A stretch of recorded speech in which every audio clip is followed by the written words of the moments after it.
We set 2 dates that summer, mine and my dad's, so I didn't notice the other countdown quietly gutting my life.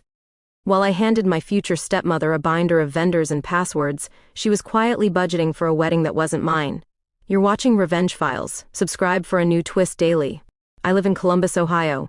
At 28, I know how to manage schedules. I color code my Google Calendar, keep receipts in clear sleeves, and label folders like a paralegal. My fiancé, Evan Whitaker, called me the project manager of us. It sounded sweet when we booked July 20th, 2024, at a rooftop venue downtown and sent a save the date with a skyline watermark. My dad, Daniel, was getting remarried 2 weeks later on August 3rd. His fiancée, Sloan, my soon-to-be stepmother, ran an event planning company out of a spotless studio in Grandview called Slate and Sage. She had the posture of someone who measured life in drape lengths and linen swatches. That's how the trouble hid in plain sight, under spreadsheets and soft gray tabs. Sloan offered to help with my wedding as a gift, because she had vendor relationships and negotiation power. I said yes, it seemed practical. Columbus wedding vendors book months out, and my job as a hospital staffing coordinator meant 12-hour shifts when spreadsheets blurred. If someone wanted to chase quotes for me, I wasn't going to be proud about it. But then, her help came with access. She asked for my vendor logins to sync them, requested our deposit schedule to avoid late fees, and suggested we use a single shared folder with an innocuous name, J20 Logistics. I didn't blink when she added subfolders labeled Contracts, Invoices, and Change Orders. Who expects danger to hide behind a label that tidy? The first large payment hit on February 10th, a $3,000 venue deposit to hold the Juliet Room at the Juniper on East Long. I paid with my Chase card because it offered purchase protection. The photographer's $1,200 retainer went out on March 2 by Zelle to her studio account. On April 5th, the florist required $850 to reserve seasonal peonies, my nod to my grandmother, and that charge cleared as well. Each payment sat in my spreadsheet with a green paid cell. Evan initialed the line items with a black gel pen. We were adulting responsibly. One problem, I stopped getting the auto emails. I only noticed because I live by confirmation emails. When the venue sent updated parking instructions to clients, the message never hit my inbox. Sloan brushed it off. Oh, I consolidated vendor emails to reduce noise. You'll thank me later. She promised to forward anything important. Evan shrugged, trusting her. He always trusted polished confidence. Except, small things began to skew. Sloan scheduled a walkthrough at the venue while I was on call, then texted a photo of the terrace with a caption, "Angle too harsh at 7, sunset better." Evan was in the photo, head tipped near hers, geometry of a private moment. I told myself it was a candid. That's what denial sounds like. It explains angles. By May, the countdowns overlapped. Dad's tasting, my linen selection, her styling sessions with me that felt more like strategy meetings for someone else's day. Still, I was anchored by numbers, a 10-day window in the venue contract to finalize the layout, a 7-day deadline to submit our bar list. I missed none of those. I missed something else. On May 11th, I saw it, not in a photo but in metadata. I was exporting files from the J20 Logistics drive when I noticed a new folder I hadn't created, WB24. Inside were duplicates of our contracts. Same PDFs, different client code. The venue's change order had a different top line, client, Whitaker Baker, event date, August 3rd, 2024. Baker, Sloan's last name. I called the venue manager, Sierra, and tried to keep my voice even. I'm calling about a change order on the Juliet Room for July 20th. I need to confirm the client name. There was a short pause, the kind where you picture someone glancing at a monitor and making a decision.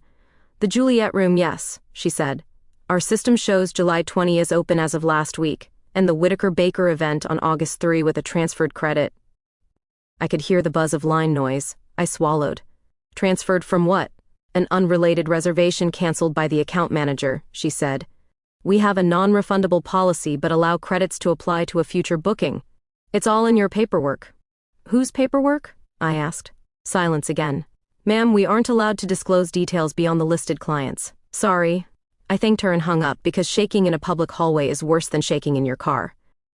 I sat, locked my elbows around the steering wheel, and replayed the details I had ignored. Evan carpooling to vendor meetings with Sloan. A Venmo memo from him to her in late April labeled Fuel Plus Samples. The time she said, "You'll want to think hard about vows. Men appreciate simple." Until I checked the florist receipt. The florist had itemized 5% planner referral credit. S. Baker. I found the photographer's portal and saw our login disabled. I tried the password reset and got a contact your account manager message. The account manager field listed S. Baker, Slate and Sage. The folder marked WB24 filled with copies of my contracts that now read like a ransom letter composed of familiar cutouts. I wanted to scream. Instead, I did what my job has trained me to do: open a new tab and write a timeline. May 11, discovered WB24 folder. May 10, venue shows credit transfer. April 5, florist deposit with 5% referral to S. Baker. March 2, photographer retainer.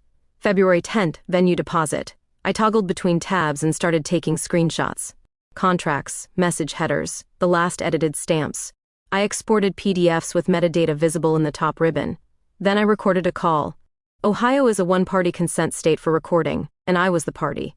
I rang Sloan on speaker, hit record, and asked why our venue looked unbooked in their system when my deposit cleared in February. Her tone went cool in a single step. "It didn't work out with that space," she said. "Honestly, you weren't decisive, and we didn't want to lose a great date for the family." "The family?" I repeated. She exhaled into the phone like I was exhausting. "I'm trying to prevent messes here. Focus on your dad's big day. We'll make something beautiful. For you later." "We?" "People move on, Maya," she said, and then softer, the part that made my stomach turn. "Your dad will understand." I didn't ask the question forming behind my teeth. If I asked, I would hear yes. But then, the answer arrived without my consent. That night, Evan didn't come home. He texted that he needed space. The next morning, my father called to ask if I could pick up dry cleaning for a suit fitting he had last minute.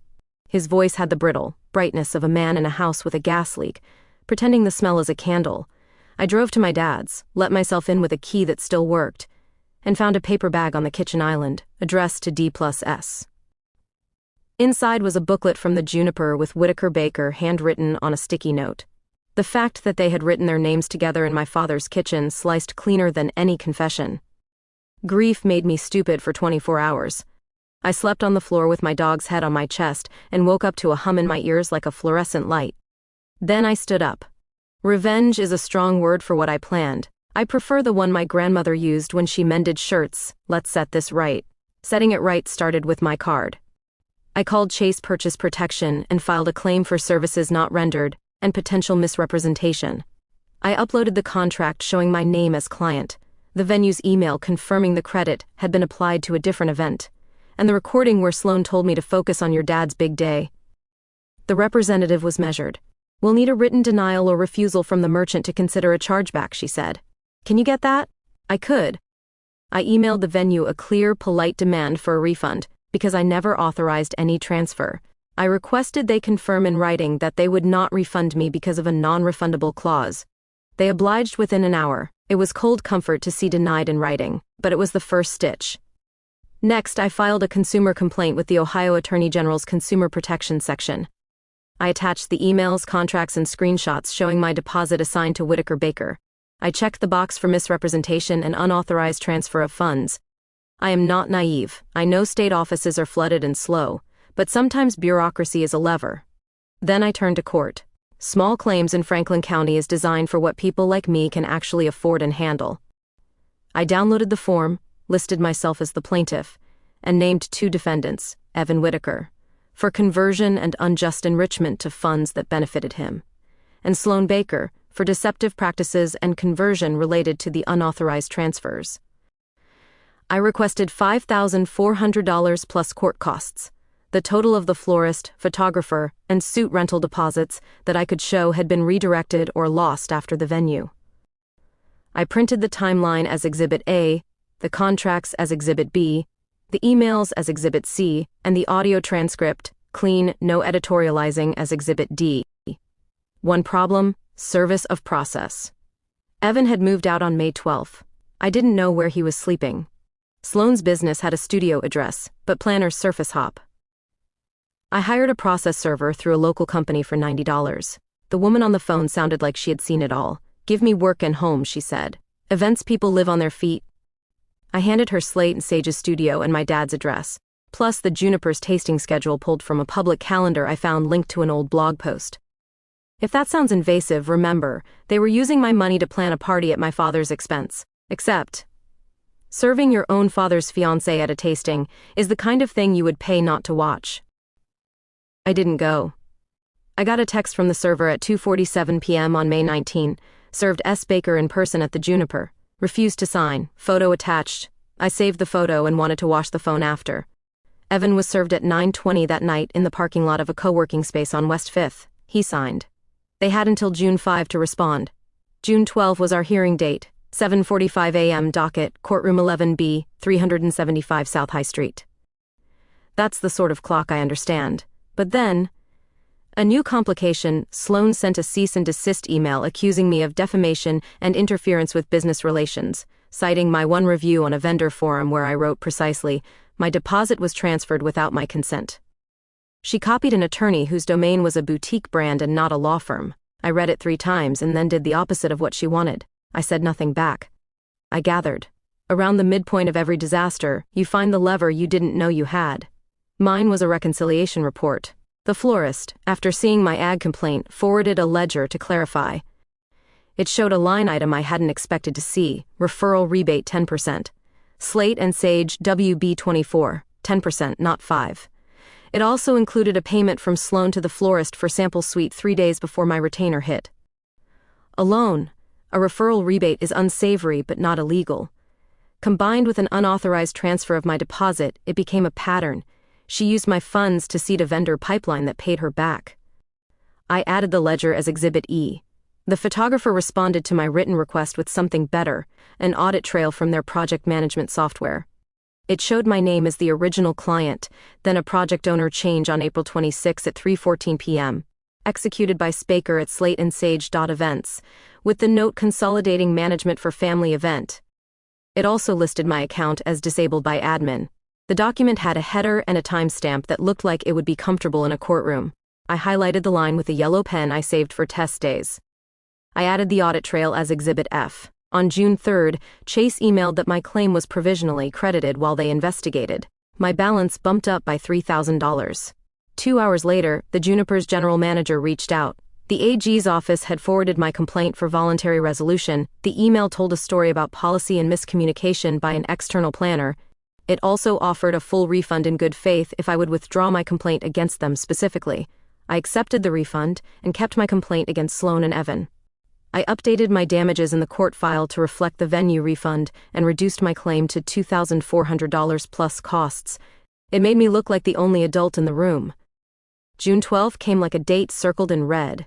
I ironed a navy dress and packed my exhibits into a black binder with tabs that whispered like cards when you flip them. The courthouse smelled like floor wax and coffee. The bailiff called our case Torres v. Whitaker and Baker. My father sat 2 rows back. He looked smaller than 62. Sloan wore bone-colored silk and the kind of heels that don't touch the ground so much as skim it. Evan sat beside her with a haircut that tried too hard. The magistrate, Laura Pitt, nameplate neat as a ruler, ran a tight docket. She asked me to summarize my claim. I stood, told the story in a straight line, and handed up my exhibits in order. When I quoted anything, I did it once and let the words sit. "People move on, Maya," I read from the transcript. Then I walked through the audit trail and the florist ledger that showed a rebate attached to a client code that began its life as my wedding. Sloan's defense sounded like a brochure. She said the Juniper system had administrative errors, that I was indecisive, and that moving the credit to a later date kept family resources intact. She denied receiving kickbacks and called the ledger mislabeling. She said I had embarked on a smear campaign. The magistrate leaned forward. "Miss Baker, did you have the plaintiff's permission to change the project owner with the photographer?" Sloan smiled the way publicists smile in crisis. "We agreed to consolidate communications to avoid confusion." "Did you have her permission?" the magistrate repeated. "Not expressly," she said finally. "And did you receive any discount or rebate from the florist tied to a client code WB24? That code signifies the date, not a couple's initials," she said. "Vendors often offer planners professional courtesy discounts." She said professional courtesy, as if it were a velvet rope I wasn't allowed to touch. The magistrate turned to Evan. "Mr. Whitaker, did you benefit from any of the plaintiff's deposits?" He shifted, focused on a spot near the wall clock. "I didn't see the contracts," he said. "I just showed up where I was told." "Did you know Miss Baker applied credits to your event?" He opened his mouth, closed it, and said the only honest thing I heard from him all summer. "Yes, except..." Honesty isn't a mop. It doesn't clean anything by itself, it just makes the mess visible. The magistrate took a moment. She reviewed my binder, flipping the tabs, then wrote neat notes in blue ink. Here's what I find, she said. The plaintiff paid specific sums for specific services. The defendants, acting without authorization, rerouted those funds and benefits. The plaintiff mitigated damages by securing a refund from the venue, and by modifying her claim accordingly. She looked at Sloane. Professional courtesy does not convert someone else's money into your credit. She entered judgment in my favor, $2,400 from the defendants, jointly and severally, plus $175 filing fee and $30 service costs. She added an order that if payment wasn't made within 30 days, the judgment would accrue interest. It wasn't a movie scene, no gavel, just the transfer of weight from me to them. After, the hallway felt like a different building. My dad approached me slowly, like he wasn't sure he was allowed. I didn't know, he said, voice rough. You did, I said, and then softened because it was true and unhelpful at the same time. You didn't look, he nodded, looked down at his hands and then back up. I'm calling it off, he said. Today, his eyes shone, but he didn't cry. My dad is a man who fixes things by standing up and going to the hardware store. This was not that, but it was still a start. But then, people who hate losing don't pay judgments because they lose. They pay because someone moves their money by law. On day 31, with no check in my mailbox, I filed for garnishment. I requested a bank attachment with a guess informed by peeking at an Instagram photo of a slate and sage ribbon cut in front of a Huntington Bank branch. Petty? Maybe. Useful? Yes. The clerk stamped my forms, the sheriff served Huntington, and on July 12, $1,338.64. Hit my account, labeled Baker, partial satisfaction. It felt better than therapy.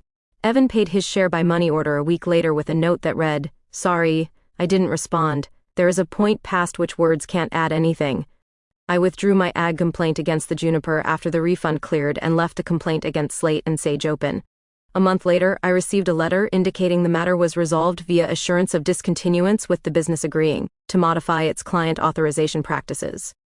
I framed the letter and hung it near my desk, not as a trophy, but as a boundary. There were ripples I didn't cause. The florist ended their planner courtesy program for a while. The photographer added a 2-factor approval for client-owner changes. I saw those updates on their websites like quiet apologies to the universe. By August, my calendar looked nothing like the one I had built back in January. July 20 came and went like the day you realize the weather app is wrong and you're still okay. On August 30, I drove north on 315 and didn't exit downtown. Somewhere under a bank of stormy clouds, someone else's rehearsal dinner buzzed over a portable speaker, and I let them have the rein. Life shrank to the parts that were never stolen. I kept my job, paid down my card with Evan's money order and Sloane's garnishment, and returned the suit deposit receipt to the rental company with a quiet satisfaction I had not known existed. The feeling of untangling a small knot that no one else can see but you. The dog still waited at the door and sneezed when I cried. I changed the name on my Wi-Fi because I no longer wanted a passcode that reminded me of a date. People asked what happened. I told them the short version. My dad's fiancé planned a wedding with my fiancé using my vendors. I sued. I won. They leaned back the way people do when the twist line clicks into place and the illusion in their head resolves into a shape that makes sense. What I didn't say was that the worst part wasn't the betrayal. It was how familiar it all looked while it was happening. It looked like help. But then, in September, a former client of Slate and Sage emailed me through a burner address to say thank you. She had almost handed over her logins the same way I had. Because of the florist's policy change and the photographer's new 2-factor approval, she paused. Your mess saved me money I couldn't afford to lose, she wrote. I sat with that longer than I had sat with any apology. Not because it made me noble, but because it made the mess feel less like a solitary humiliation and more like a signal. Dad started coming by on Sundays with grocery store flowers he didn't know how to arrange. He fixed the squeaky hinge on my linen closet, said sorry again without me asking him to, and rented a small apartment with north-facing windows and no memory of anyone else in it. He didn't say Sloane's name, and I didn't ask for it. I didn't plan a new wedding. I did plan a trip to Hocking Hills in October, the kind where you walk until the leaves tell you to stop. I booked a cabin with a porch and a view that felt like a pause button.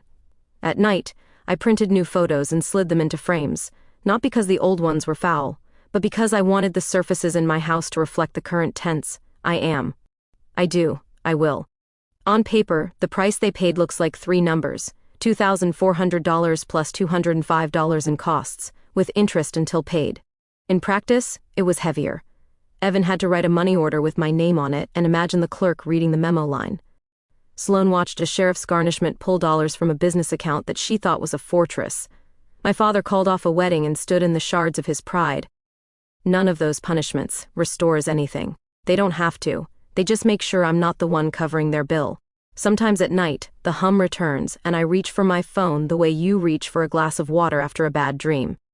I open my calendar, now blank on 2 days that used to define my year, and I don't fill them. There is a power in leaving space where a countdown used to be. It is the opposite of urgency and the cure for it. I won't pretend I'm above pettiness. When Slate and Sage posted a curated arch on Instagram months later with a caption about sacred trust, I stayed off the comments like a grown-up, then quietly reported the post for misleading advertising. It went nowhere because Instagram is not a courtroom. But as I set down the phone, I laughed out loud in an empty room. It wasn't the laugh of revenge. It was the laugh of someone who can afford to play a little because the big work is done. The last time I saw Sloane in person was in November at a farmer's market when the apples went crisp and the sky learned to be steel. She moved past me fast with a canvas tote that said, "Hustle." For a second our eyes met and there was no theater left for either of us. No spreadsheets, no linen swatches, no curated neutral palette. Just 2 people who had been in a room where a magistrate wrote in blue ink, and the ink meant something. I drove home on High Street, rolled down the window, and let cold air slice through the car. The dog put her nose in it and sneezed. In the rearview mirror, my face looked like mine again, less polished, more awake. I didn't pick a new date that day or any day after. I did something smaller. I cleaned out the J20 logistics folder, kept the exhibits in a labeled envelope like a pressed leaf, and deleted the rest. There's a line from the beginning that I carry now. Not as pain, but as a compass. I set 2 dates and missed the third one, the one that counted. When you live by countdowns, you have to be careful where you start them. I start mine differently now. I set timers for bread in the oven, for laundry in the washer, for sunlight on the porch with the dog. I set none for other people's promises. And when I do look at a clock, it's only to make sure the hands